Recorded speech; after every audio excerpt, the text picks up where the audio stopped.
আসসালামু আলাইকুম ভিউয়ার্স, আমার চ্যানেলে আপনাদের স্বাগতম। আশা করি আল্লাহর রহমতে আপনারা সবাই ভালো আছেন, সুস্থ আছেন। আজ আমি আপনাদের সাথে শেয়ার করছি বাটা মশলায় মটন আলু রেসিপি। তো আমি এখানে একটা মিক্সিং নিয়ে নিয়েছি। মিক্সিংয়ে আমি দিয়েছি গোটা জিরে, আদা, রসুন, 5টা-6টা শুকনো লঙ্কা আর দিয়ে দিয়েছি পেঁয়াজ কুচি। দিয়ে আমি এটাকে ভালো করে গ্রেট করে নিয়েছি। দেখুন কত সুন্দর, এভাবে একদম মিহি করবে না, একটু গোটা গোটা থাকবে, এভাবে করে নেবেন আপনারা পেস্টটা। এবার আমি এখানে নিয়ে নিয়েছি 1 কেজির মতো মটন আমি নিয়ে নিয়েছি এখানে।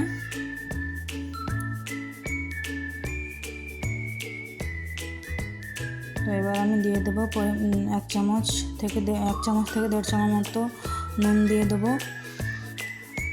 নুন দেওয়ার পরে আমি এখানে দিয়ে দেবো 1.5 চা চামচের মতো হলুদের গুঁড়ো। আপনারা মশলার পরিমাণটা বাড়িয়ে কমিয়ে নেবেন। এবারে আমি যে মশলাটাকে পেস্ট করে রেখেছিলাম সেই পেস্টটাও দিয়ে আমি ভালো করে মাখিয়ে নেব। এর আগে মাখিয়ে নেওয়ার আগে আমি কিছুটা দিয়ে দেবো সরষের তেল, দিয়ে আমি এটাকে ভালো করে মাখিয়ে নেব। আমি আজকে রান্নাটা শুধুমাত্র বাটা মশলাই রান্না করব, আমি কোনো গুঁড়ো মশলা অ্যাড করব না। দেখুন আমার এখানে মাটনটা ভালো করে ম্যারিনেট করা হয়ে গিয়েছে। এবার আমি কিছুক্ষণ এটাকে রেস্টে রেখে দেব। দিয়ে আমি একটা কড়াইয়ে তেল দিয়ে তেলটাকে ভালো করে গরম করে এবার দিয়ে দেবো যে কেটে রাখা আলুগুলো আমি আগে থেকে কেটে রেখেছিলাম, সেই আলুগুলো আমি ভালো করে লাল লাল করে ভেজে নেব।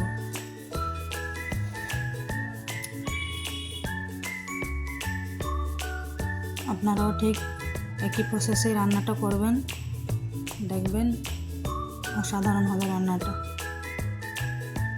তো দেখুন আপনাদের সাথে কথা বলতে বলতে আমার আলুগুলো ভাজা হয়ে গিয়েছে প্রায়।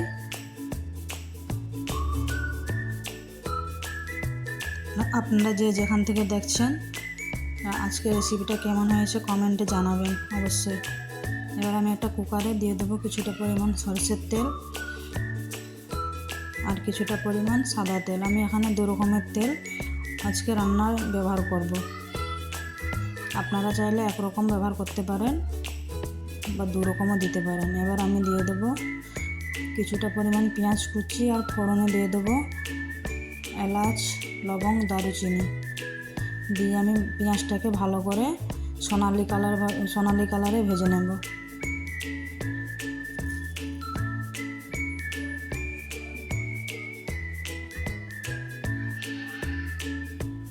আপনারা ডেলি তো মাছ মাংস রান্না করেন, এভাবে বাটা মশলায় মাটনটা রান্না করে দেখবেন, আশা করি ভালো লাগবে।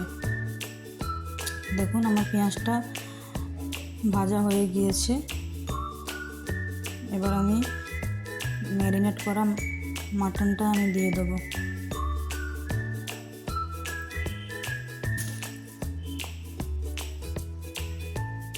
মাটনটা দিয়ে আমি ভালো করে নাড়াচাড়া করবো। আমি এখানে মাটনটা ম্যারিনেট করে রেখেছিলাম 15 থেকে 20 মিনিট।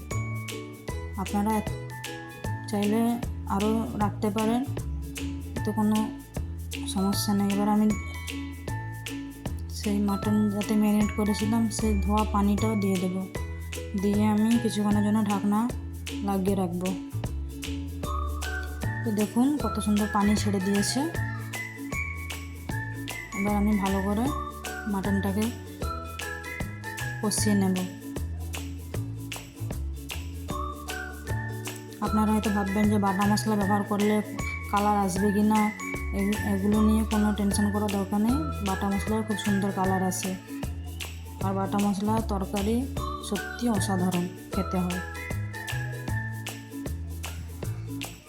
তো দেখুন আমি মশলাটাকে ভালো করে কষিয়ে নিয়ে আবারও ঢাকা দিয়ে দিয়েছিলাম 2 মিনিটের জন্য। তো এবার মাটন থেকে তেল ছেড়ে দিয়েছে। এবার আমি দিয়ে দেবো কিছুটা পরিমাণ পানি, দিয়ে আবারও 3টে সিটি দিয়ে দেব। তো আমার 3টে সিটি দেওয়া হয়ে গিয়েছে। তো দেখুন কত সুন্দর কালার এসেছে মাটনের।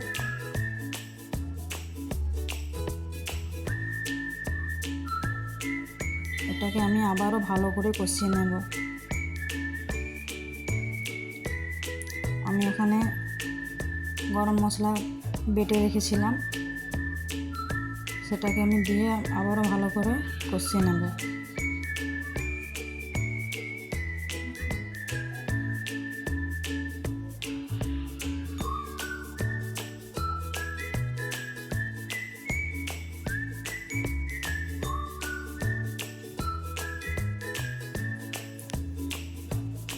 এবারে আমি আমার মাংসটা ভালো করে কষানো হয়ে গিয়েছে। এবারে আমি ভেজে রাখা আলুগুলো আমি দিয়ে দেবো।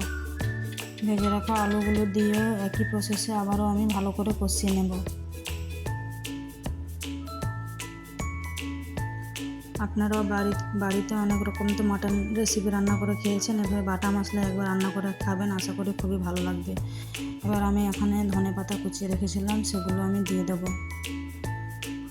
দিয়ে আরেকবার আমি ভালো করে নাড়িয়ে নেব।